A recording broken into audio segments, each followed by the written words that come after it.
Have you ever wondered what's actually happening when a bolt of lightning tears through the sky? It's not magic. It's one of nature's most powerful electrical systems. Let's break it down, step by step. Charge separation.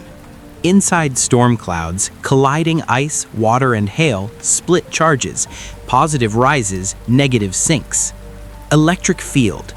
That charge gap builds a massive electric field between cloud and ground, pushing nature to its breaking point. Ionization.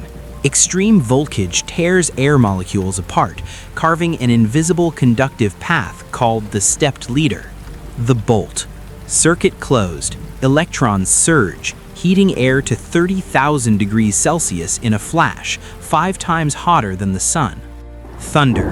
That superheated air explodes outward as a shock wave, traveling at 343 meters per second.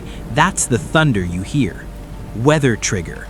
Hot, humid air rising through cold layers builds the towering storm clouds that power the whole system. Ground attraction. Earth's positive charge pulls lightning down, and tall objects intensify that pull. That's why lightning rods work.